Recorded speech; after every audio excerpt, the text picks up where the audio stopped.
This is the International Anthony Burgess Foundation podcast, episode 10, Anthony Burgess and Italy.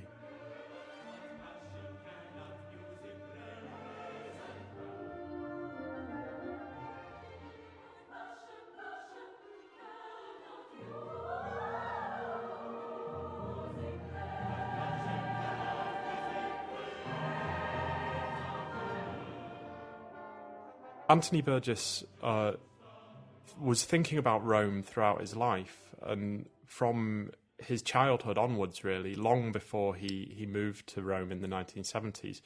What do you think the power of Rome was for Burgess? When he was a boy, Burgess used to think about where he was from, Catholic from the north of England, all that. And he says at various points when he's writing about his life that London is not the capital of his country, as he thinks about it, that it's either Dublin or else it's Rome. Dublin, a Catholic city, as he thinks of it, also James Joyce's city, or Rome because it's the sort of HQ of Roman Catholicism. So he's got this affinity for Rome as a Catholic city long before he ever sets foot there. And of course his teachers, a lot of these Avarian brothers, would have spent time in Rome and sold it to him. He'd studied Latin at school, and we know he'd read his Virgil very carefully, and that formed the subject of his first novel. So there are various reasons why he thinks of Italy as, in some sense, his home country. And then, of course, marrying Liana in 1968, he talks about he's married into the continent. It's sort of natural that at some point he's going to spend time living there, I think. Why Italy? Well, why not? Italy is a good country to be in. It takes writers and artists moderately seriously, at least it doesn't regard them as bloody fools, as they are regarded in England. And from a very personal viewpoint, I am a Lancastrian, which means I don't find the south of England, where culture takes place, very sympathetic. And I'm also a Catholic. I belong to a long, long line of Catholics whom the Reformation never hit. And this is a sort of Catholic country. The district I'm living in is very communist. But there are statues around, people make the sign of the cross, and the Pope isn't far away, and I feel more at home here. I mean, in many ways, Burgess never feels at home when he's in England. And for a long time during the period of his first marriage, he felt more at home in France and inhabiting French as a language. So when he was married to his first wife, between them they translated 3 novels out of French. And later on he goes on to translate Cyrano de Bergerac out of French. So it's quite late in life. He's about 50 before he really starts to learn Italian for the first time. And I think that's partly through Liana. We have to survive, we have to think of ourselves as Europeans. And we have to speak languages. We have to learn the European mind. And we're unwilling to do it. Burgess, when he wrote Enderby, he had been to Rome on a holiday in the mid 1950s with his first wife and her parents. This holiday was largely an inspiration for the writing about Rome in Enderby, but also that holiday comes back in some of his other writing about Rome, in particular Beard's Roman Women, which begins with this sort of formative holiday to Rome and the throwing the coins in the fountain and sort of yearning to return to Rome right from his first visit. So it sort of incorporates this romantic view of the city right from the first words, really, that he wrote about Rome. The peculiar nature of the writer's life is that he is not anywhere. He is not like the sculptor who needs a studio, a big studio, and settles down there with his big masses of stone. He's a man with a typewriter and a wad of paper. And wherever he is, he wonders why he's there, why he's not somewhere else. And this tendency to wander is one of the results of leaving England and going into exile. Exile is not really applicable to one country. I'm in exile in Italy. One doesn't say that.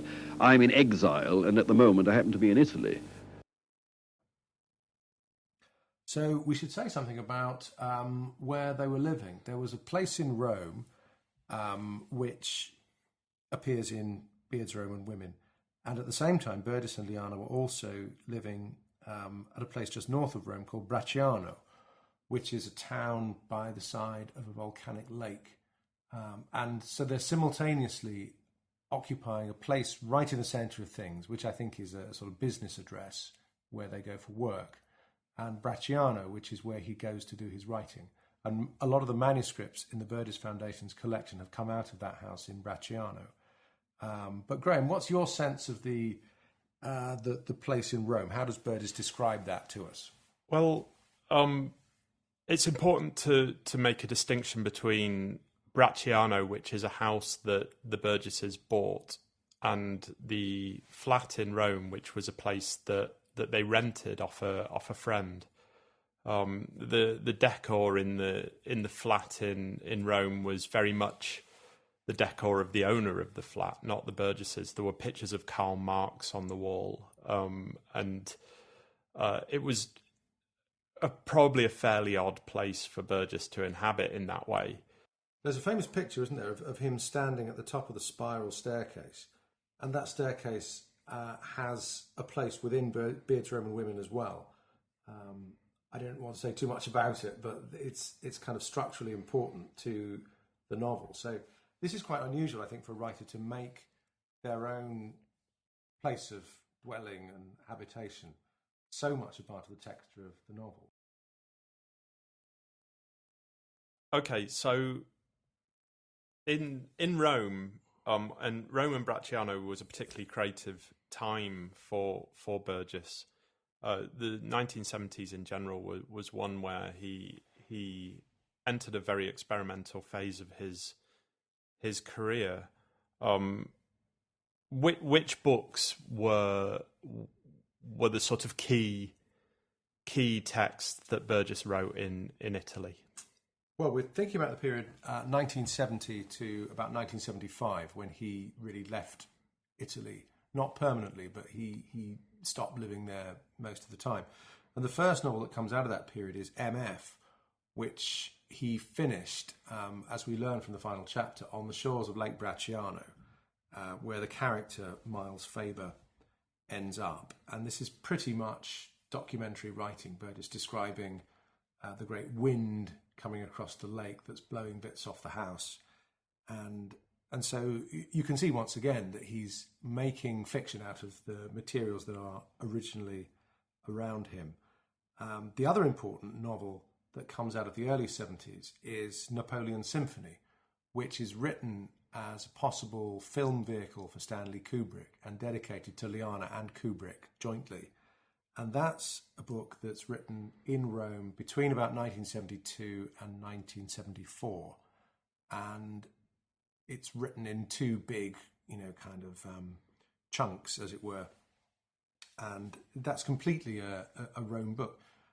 The other thing that he wrote when he was there, incidentally, was the Oedipus translation. And there's an exchange of letters between Burgess and Stanley Silverman, the composer, in which he writes about spending a summer in Bracciano. And when Silverman went to visit him in Trastevere, they went and they played the organ in the church of Santa Cecilia, which was just across the street from where the Burgesses lived. So he's doing a lot of writing. And then later on in the 70s, there are two other books that come out of his period of residence in Italy. There's Earthly Powers, of course, which is mostly set in Italy, a story about an Italian family. And he'd been working on that for about 10 years. But also a non-fiction book called They Wrote in English, which is written for Italian readers. They're written in English. And that's a history of English literature. And that'll be coming back quite soon in the Irwell edition. Adam Rounce is editing that. And most people have not read it because it's been quite hard to find. So there's this huge period of creativity. And in the middle of it, you've got the two novels about Rome. There's Beard's Roman Women, and then there's ABBA ABBA, the Keats Belly novel.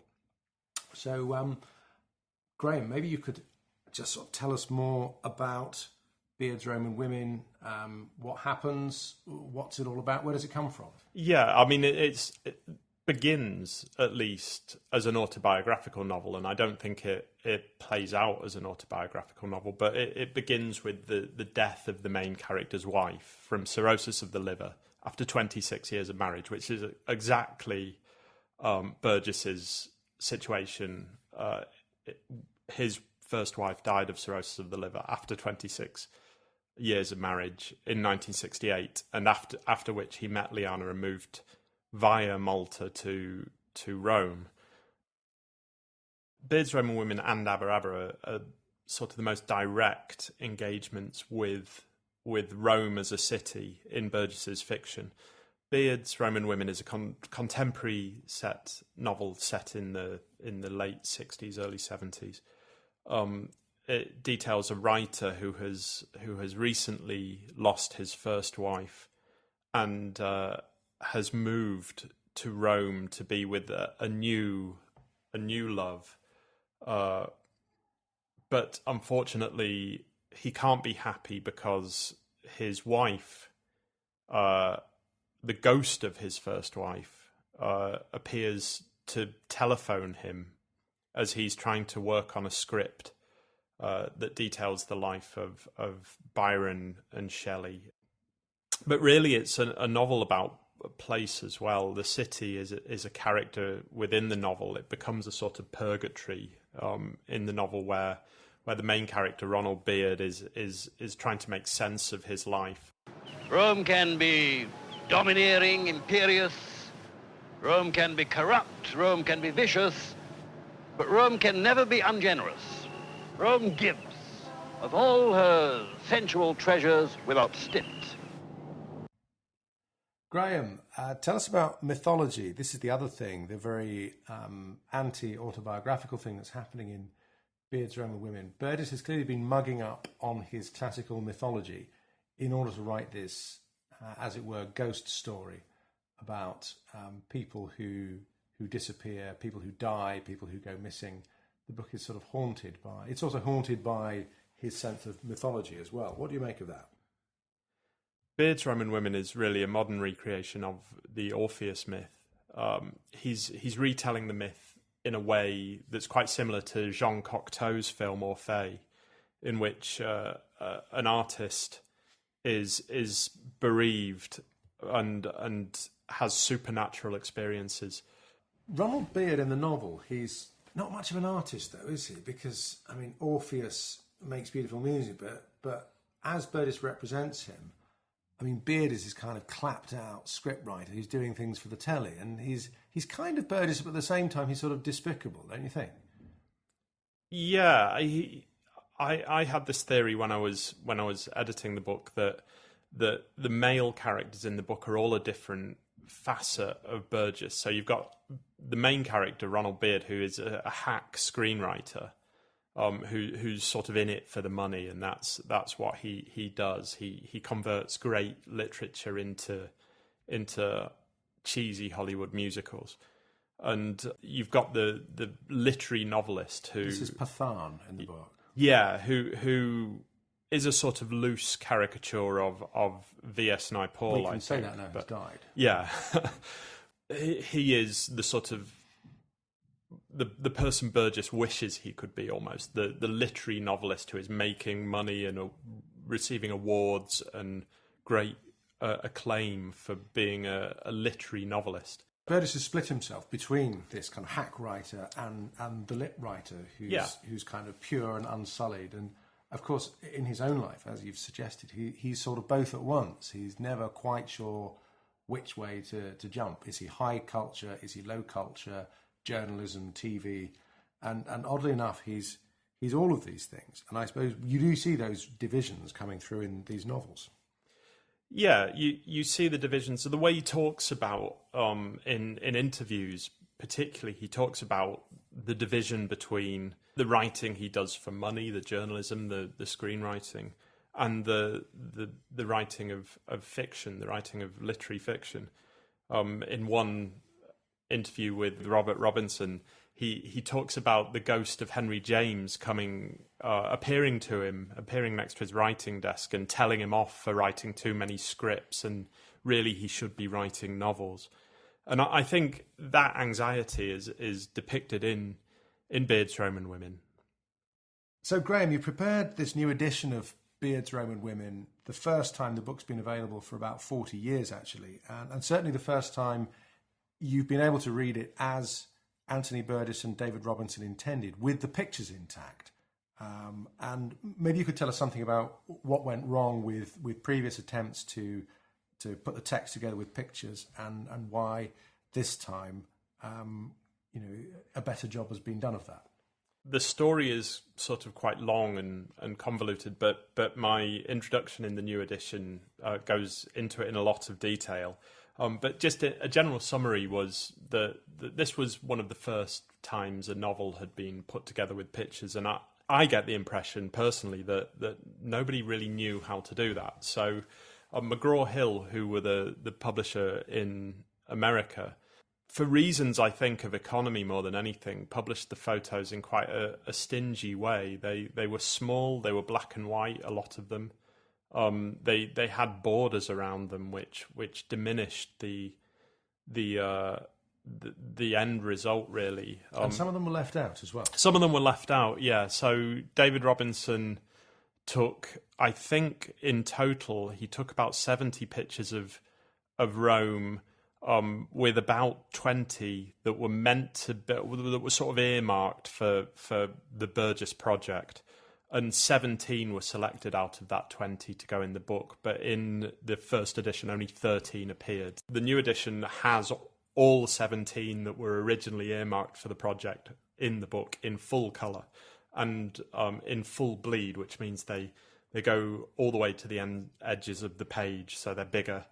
They have more impact than when they were originally published. We worked very, very closely with David Robinson to achieve what he expected the first edition to be. So this Irwell edition really is a sort of second chance at a first edition, really. In this new edition, you've prepared a very copious set of endnotes, annotations. What were the challenges in getting that material together, Graham? The text incorporated so many different cultural elements. This was the world that Burgess was sort of stewing in, almost, and it brought together literary references, it brought together musical references, it brought together references of brands of Italian culture, of all sorts of things from the mid-70s that have completely been lost to time, really, and it sort of mashed them together with songs that, Italian crooner songs that I had to sort of find out when they were first recorded. And literature especially, it goes from things like Wordsworth to Byron and Shelley, Frankenstein. It incorporates the classical literature, Orpheus. It incorporates Italian literature as well, in particular the poet Belli. Giuseppe Gioacchino Belli guards this way into Trastevere. He was schizophrenic in a sense, a Vatican official. Indeed, he was a censor of theatrical presentations.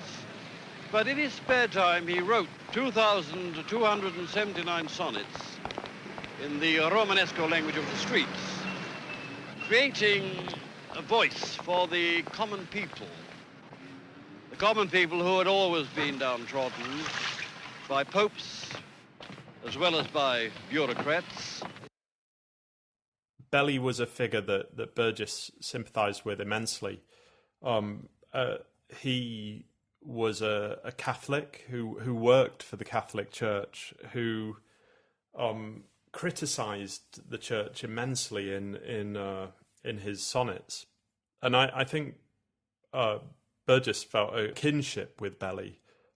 Burgess was a lapsed Catholic. He was critical of the Catholic Church, even at the same time as he was sort of enthralled to the Catholic Church. Well, this brings us on to ABBA ABBA, which is the other novel about Rome that's also appearing in the Irwell edition.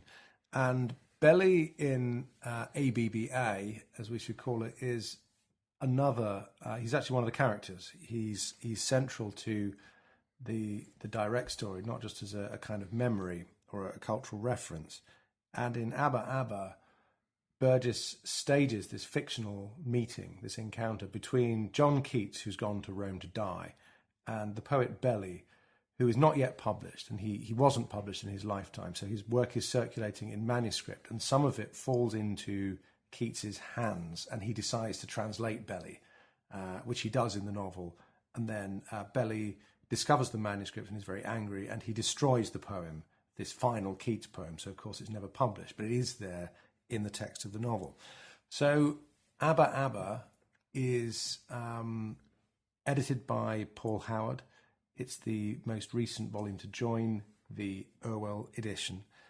And Graham, I think Burgess gave some thought to publishing these two books together, because they're two novels about Rome. Belly features in both of them. And though they were published separately, there is a suggestion from the letters we've found that he wanted them united in a single volume. Yeah, there's evidence that he was pitching these books, I think, to Faber, as two tales of Rome, and the books do speak to each other in that he has clearly written them with each of the books in mind as he's writing both of them. The Beard's apartment appears in ABBA ABBA. Is it Belly's apartment in ABBA ABBA? It's a friend of his, a translator, the Bracciano house is also mentioned. There's someone living out there, and members of Liana's family. So there are all these kind of connections between the two books. And even though Faber didn't publish them together, or really at all, they only published ABBA ABBA, Burgess still attempted to publish them together in other countries, most notably, I think, Japan, in which they were going to be published under the same title, Two Tales of Rome, by the Sanrio company. But for whatever reason, probably because they thought they could make more money on publishing two books, they published them separately. The history of ABBA ABBA is really the history of Burgess's engagement with Belly initially, because we think this comes first. I mean, Paul Howard argues this in his introduction to the book, that there are two halves to ABBA ABBA. There's the story of Keats, the encounter with Belly, and the second half is Burgess's translations of Belly's poems into Lancashire dialect. But we think the second half was written first, and that Burgess begins with this idea that he's going to translate Belly, and that he's always wanted to be published by Faber because it was T.S. Eliot's publishing house. So he wanted a book of his poems or his translations, and he ends up with something that's a hybrid. It actually joins their fiction list. It's half and half. But we think Belly comes first, and Keats, though it's a very good story about Keats, comes quite late to the party.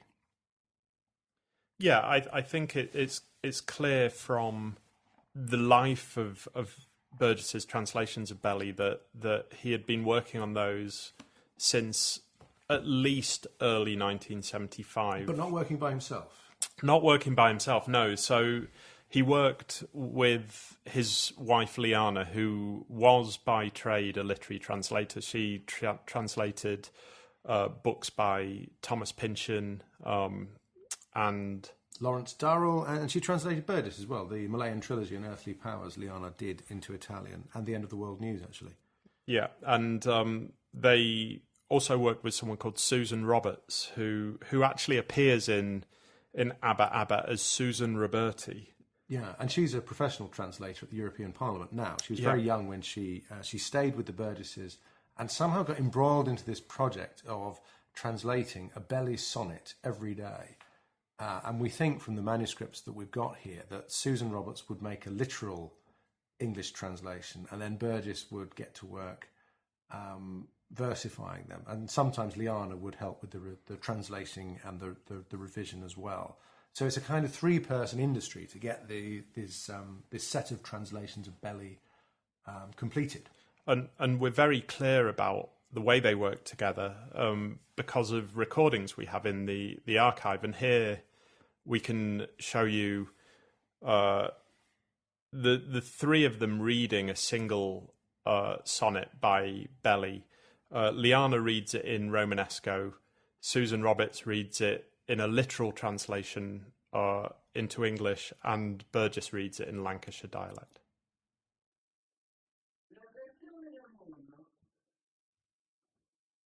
L'anno che Gesù Cristo impostò il mondo, che per pastorlo giaceva la pasta, presero come si fa, notte ritorno, al nido dopo quello della pasta. Vedo il sole, una luna e un mappamondo, ma delle stelle poi di la casacca. Su uccelli vesti in mezzo e pesci in forno, piantò le piante e dopo disse abbassa. Le scordavo del dì che creò l'uomo e con l'uomo la donna, Adamo e Eva, e gli proibì di non toccare un uomo. Ma prima che annoiavo obbedituti, strillò per Dio con tanta voce aveva, ogni rabbinì, fede su tutti. La creazione dell'uomo. The young Jesus Christ needed the world, already having the variables needed. He chose to make it big and round and green, like a melon with teeth and the opposite to face. He made a sun, a moon, and a globe on each. But he made the sun in both by heaven. He put birds up on high, beasts in the middle, and fish down below. He planted a plant, and then said, finish. I was forgetting to mention that he created man, and along with man, woman, Adam and Eve. And he forbade them ever to touch a single atom. But as soon as he had seen an equal and vast God gave himself, rose at the top of his voice, Unborn man, now you fucking have it. The creation of the world. One day, the master baker, buckled to with a bake, don't say the very best religion, this walls the world. The laziest religion spake of melons, and the thing just grew. He made one sun, moon, maps of green and blue, but took stars wild like dreadful for the pigeons. Set birds up, beasts down, fish in nether regions, planted plants then gone, that'll do. No, wait. He baked two fancy bits of bread called pork, and he forgot to mention it. So he could yell, don't bite that bright brown red python in there. Of course, the book was missed. So right then, he turned it over instead and said, posterity, you're in the shit. So the other thing that's there, as we've said, in ABBA ABBA is Keats. And we've got in the library at the Burgess Foundation, Burgess's collection of books about John Keats, many of which appear to have been bought from the same shop, possibly even on the same day. I think he's gone into the big English language bookshop in Rome. All the prices are written in Italian lira in the books. And he's just cleaned them out. Everything on the shelf relating to Keats, he's bought them all. But two particular books are important. There's Walter Jackson Bates' biography of John Keats, but also, as important as a source, is Robert Gitting's biography of John Keats. And the Rome section of that, which is really chapter 28 onwards, Burgess seems to have drawn on very carefully for his Keats narrative and wanting to establish the details of what Keats is doing in Rome, who he's with during his final days. The other piece of research that he did was actually he visited the Keats house in Rome on the Piazza di Spagna, and he gave a lecture and a reading of Keats's poetry, which he writes about in his autobiography. Sonnet on first looking into Chapman's Homer. Much have I travelled in the realms of gold, and many goodly states and kingdoms seen. Round many western islands have I been, which bards in fealty to Apollo hold.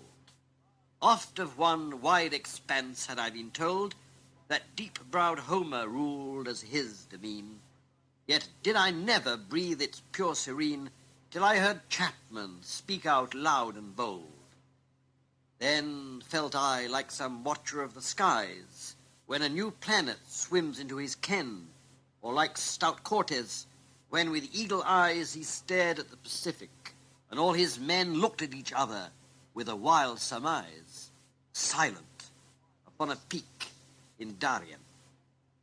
There's a curious sort of postscript to what we've been saying about the books, which is that the manuscript collection that's now here in Manchester has come to us from this house in Bracciano, which was a kind of time capsule. It was right at the end of Liana Burgess's life when she decided to create the Burgess Foundation, that our predecessors who worked here, they went into the house in Bracciano, which had been locked up for nearly 25 years and nobody had particularly lived there, and they discovered in that house thousands of books, but also literary manuscripts, and the core of the archive collection here, the literary papers and so forth, have come out of that house. So in a sense, we don't fully understand what he was writing in Italy because we've not yet got to the bottom of it. We've catalogued the papers, but there's still more work to be done on the notebooks and the poems and the scripts and the short stories and the manuscripts. So though we can read these novels that he published, we still, I think, haven't got to the bottom of the story. There's still more to be said about this big subject of Burgess and Italy and his engagement with Italian culture more widely.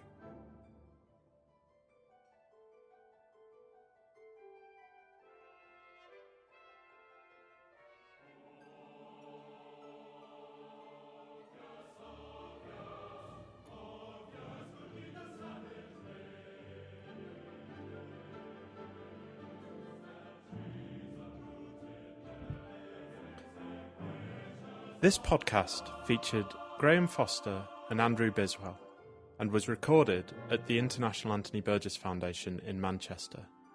For more information, visit www.anthonyburgess.org or find us on Twitter, Instagram and Facebook.